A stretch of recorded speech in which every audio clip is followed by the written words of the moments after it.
Madridistas, it's time for one of the biggest matchups of the entire year for Real Madrid, as this Tuesday, Real Madrid heads off to England to face off against Manchester City in the round of 32 in the Champions League. Guys, in this video, we'll be previewing the matchup, telling you some of my thoughts about Manchester City coming into this game, my starting 11 that I want to see Real Madrid rather, a couple of keys to the game, and of course, my official match prediction. But before we get started, if you're new around here, I'm Dally with Dallyfc. I cover all things Real Madrid. At the end of the video, if you like the content, you want to see more from myself, please hit that subscribe button. Right now, smash the like button, helps me out a ton, and let me know in the comments what's your official match prediction between Real Madrid and Manchester City. So Madridistas, I expected that Real Madrid would eventually be playing this Manchester City team because it seems like it's the latest rivalry for Real Madrid, and every single season it seems like we're playing this team. And honestly, they're a good team. They're usually a very good team. This has not been their year. But did I expect us to be playing in the round of 32? Absolutely not. Absolutely not did I expect that. But again, Manchester City has not had the best year. Neither has Real Madrid. But really, I think the bigger drop-off has been this Man City team. That's won, what was it, like 5 straight times in the Premier League? But taking a look over the past couple of games for them, it still hasn't been great. Taking a look right now, they lost 4-2 against PSG. They beat Chelsea 3-1, beat Club Brugge 3-1, got absolutely destroyed by Arsenal, and then they just beat a team that I've never even heard of called Leyton Orient 2-1. Now, it was probably their subs. It was probably their backups and stuff like that. But when we take a look at some of their games in the Champions League so far, it's not that impressive. It's not that impressive. They drew against Inter Milan 0-0. They beat a Bratislava team 4-0. They beat a Sparta Braha team 5-0. They got absolutely destroyed by a Sporting team 4-1 before Ruben Amorim went to Manchester United. They drew against Feyenoord 3-3. They lost to a Juventus team that struggles to score any goals, that really just want to draw every single game 2-0. They got absolutely destroyed against PSG 4-2 in Paris. And then they won against Club Brugge 3-1 to get them into the round of 32 because they were this close. They were this close to not even making it into the next round. And so, again, I guess it just kind of goes to show you that just because you're a good team on paper, you still have to play the games and you still have to see how the team is as well. Let's take a look at how have they been doing in the Champions League so far. Let's take a look at a couple of stats and a couple things I wanted to point out here. 18 goals for them in 8 matches, so 2.25 goals per game, and then 14 goals conceded with 65 basically possession. The 14 goals conceded is absolutely crazy to me because they're almost averaging 2 goals a game that they're allowing in this, while still having 65% possession. So what is happening against Manchester City? They're dominating possession like they always have done. But they are finally actually getting exposed because the back four for Manchester City is not as good as it used to be. And they still have some good players out there. Guardiola, we'll be talking about him in a little later. He's a good player as well. But Ruben Diaz has been hurt. They went into the transfer market to get some more players as well. Will it make a difference? I don't think so. But we'll talk about that a little bit as well. A couple of players I do want to highlight, a couple of concerns I have coming into this game. Let's start up top, and I think we all know who I'm going to be talking about with this one. Erling Haaland, 19 goals so far in the Premier League for him. He's absolutely on fire. He continues to do so. Another player I really want to talk about is Guardiola. I love Guardiola. I really do. I think he would be a perfect fit for Real Madrid at that left back position moving forward. Is that something that might eventually happen? Maybe it's just me hopefully wishing for that as well. But the thing with Guardiola that I do worry about is that they have the opportunity to overload that left wing with Savinho and with Guardiola running past him, overlapping his well. And then also, Guardiola is a fantastic finisher. He scored against Real Madrid last year as well, but he has 5 goals so far in the Premier League. And then the other player I wanted to mention as well is Phil Foden. Phil Foden, 7 goals, 2 assists so far this season for him. It's not the best season. He won Premier League Player of the Year, but it hasn't been the best season so far for him. But at the same time, he's still a threat unless he plays for England. Because then when he's playing for England, he sucks. It is what it is. But he is not playing for England in this one, unfortunately for us. But who else is not playing in this game as well is Lucas Vazquez, because news came out just a couple days ago that Lucas Vazquez had a medical report, and they say on the Real Madrid website, following tests carried out on Lucas Vazquez today by the Real Madrid Medical Services, he has been diagnosed with a muscle injury in his left hamstring, meaning he will not be in the squad to travel to Manchester. His recovery will be assessed. Now, it looks like it's going to be about 2 to 3 weeks, and personally to me, I just have to send a message to Lucas Vazquez. Lucas Vazquez, take your time. Take your time. No rush. I want you to be 100% when you come back. because we might need you. I think Lucas, in all seriousness, I do hope Lucas Vazquez recovers fully and gets fit, because he actually is a threat on the offense, especially when we're going against lower teams in La Liga as well. But when it comes to this game, he was not making my starting 11 no matter what. I think a lot of you guys would agree with me that Fede Valverde has to be the starting right back in this game, and that's what I'll be doing in this game as well. Guys, as you can see on the screen now, this is my starting 11 that I will be going with against Manchester City coming up for this Tuesday. Kylian Mbappe up top, VMR, baby.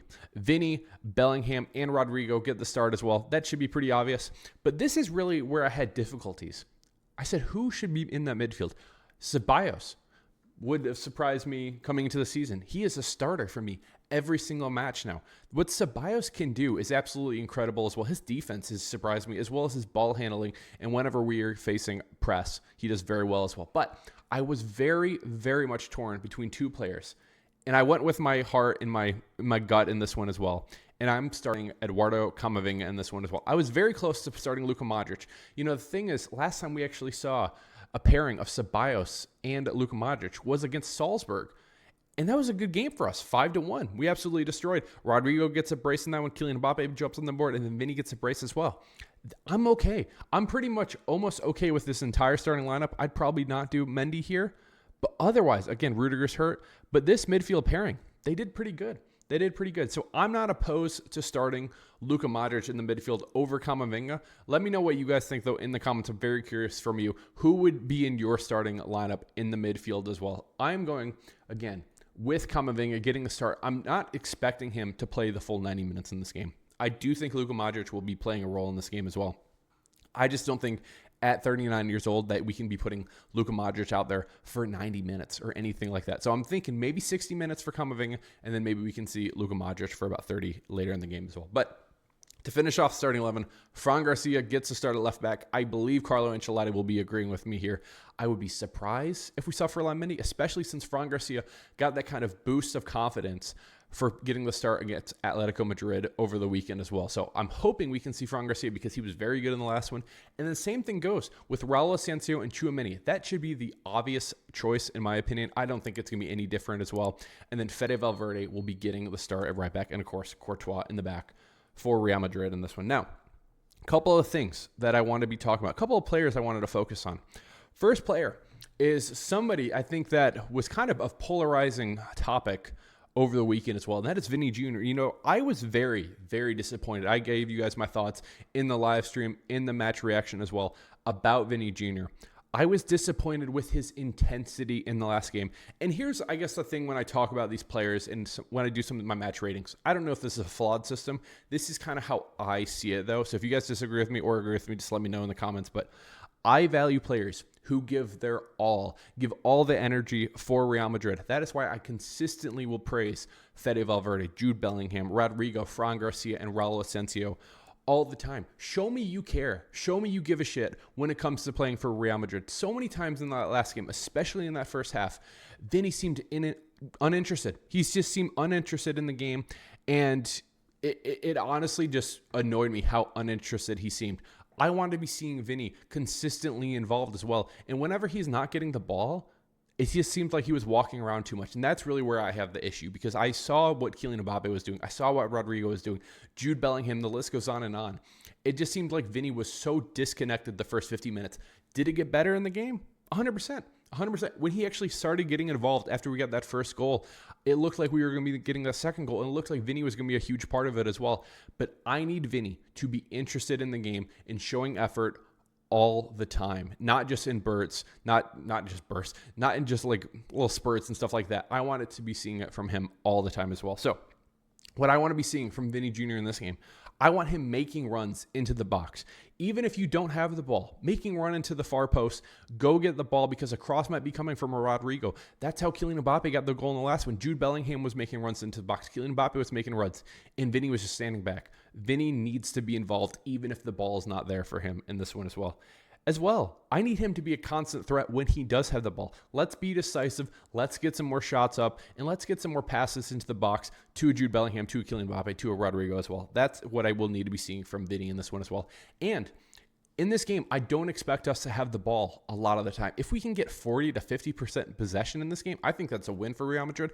I think it's probably going to be more about 40. Vinny has to be pressing in this game, and that goes the same with Kylian Mbappe and Rodrigo as well, but I expect Rodrigo to be doing that as well. But that is what I need to be seeing from Vinny Jr. in this game for us to be successful. Vinny has to be at his best, and I do believe that he will be at his best in this game as well. Another player I want to be talking about is Jude Bellingham. I think Jude, he needs to be a key in this game. And what do I mean by that exactly? I want Jude to be the person who starts the counterattack. Once we win this ball back, I want Jude Bellingham to be getting this ball and carrying it through the midfield and then laying it off to a Vinny Jr. on the break, to a Rodrigo, through ball to Kylian Mbappe too. We've seen this from Jude consistently. I need him to do a great job of transitioning the team from defense to offense and in that counterattack as well, because I believe that will lead us to goals. And we can see Jude Bellingham doing that. He carries the ball incredibly well. He controls the ball incredibly well as well. I think that he is going to be pivotal for us to start that counterattack and to be successful when it comes to getting goals in this game as well. Now, another player that I want to be talking about as well, and this is actually a pairing, guys. It's Tchouaméni and Raul Asensio. I just have to say, going back and rewatching that Atletico Madrid match, they were both honestly like perfect. Raul Asensio especially was absolutely just amazing in that game for me. He did nothing wrong. His passes were almost 100% in this one. He was winning every single ground duel. In the air, there was no issues for him as well. And this is a kid just coming into this Real Madrid starting 11. He was just coming into the squad. I honestly am so impressed when it comes to Raul Asensio, and I was very impressed with Tchouaméni in the last one as well. I really don't think that either of them did anything bad in the last one as well. I just pretty much need whatever they did against Atletico Madrid to carry over against this game against Manchester City, because this is a different sort of opponent. And when it comes to this game as well, Erling Haaland is a different beast. And you might be wondering as well, what are we going to be doing with that? I will tell you some of my keys right now as well. The key to the game for me is man marking Haaland. You have to man mark him, and you need to limit his touches. When Manchester City got absolutely destroyed by Arsenal 5-1, what happened in that game? Arsenal limited his touches to 10. Haaland only had 10 touches in that game. Did he still get a goal? He did, because that's how special of a talent Haaland is. Erling Haaland is probably the best striker in the world. I would say that pretty confidently, to be honest with you. But the fact that if he only gets 10 touches and still gets a goal, that needs to be the target for Real Madrid. Will that happen? I doubt it. He's probably going to be closer to 30 than he will be for 10. Who I want to be man-marking him is Raul Asensio. And you might be wondering, okay, isn't Raul Asensio shorter than Tchouaméni? He is. But that doesn't matter, because last year what we saw Nacho man-marking against Haaland as well. And Haaland is way taller than Nacho. I believe that Nacho was 5'11", but Raul Asensio is just a little bigger as well. But I value Raul Asensio's tenacity and his physicality as well, and I believe that he would do a fantastic job at man-marking Haaland. This might come back to bite me, but what I've seen so far from Raul Asensio has been absolutely incredible, and that's what I need to be seeing in this one as well.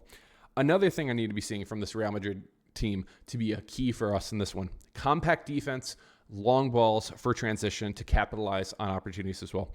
I think that we will see at least 5 very open plays in this game for Real Madrid, and we need to be taking advantage of that, and that's VMR. VMR, Vinny, Kylian Mbappe, and Rodrigo need to be all on the same page, playing together. When they need to be making the right pass, they're making the right pass, and they're not being selfish out there, and they're also absolutely giving beautiful shots into top right corners, bottom right corners, anything like that. We need to be seeing them on their best game in this one as well, because they're going to get this ball.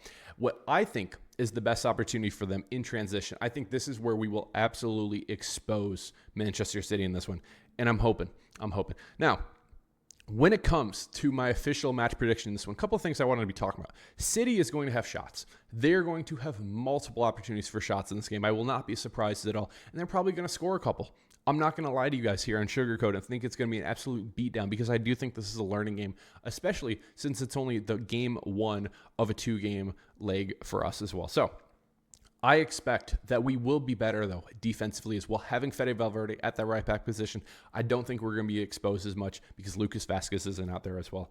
I think Camavinga is going to play a huge role in this game as well, and I believe he should be getting the start. We might see something different from Carlo Ancelotti. I would not be that surprised if Modric got the start as well. I just think if Modric cannot hold up defensively, then you have to be bringing on Camavinga. I don't know if Camavinga is ready. I don't know, but I would like to see Camavinga out there if he is fully healthy and ready to go for this one as well. I do think, though, that this Real Madrid team will absolutely capitalize on our opportunities in this game, and I think it will show the world why we have the best front three in the world. So I will be going with Real Madrid defeating Manchester City 3-2 in Manchester as well, and we will be going back home to the Santiago Bernabeu with a 1-goal lead as well. And I think that it is all up top with VMR getting on the board as well. I think all three of them get on the board on this one. So guys, that's my official match prediction. If you guys agree with me, disagree with me, let me know in the comments. I'm very curious to hear from you. What are your thoughts coming into this game? Who do you think will score, and what is your official match prediction as well?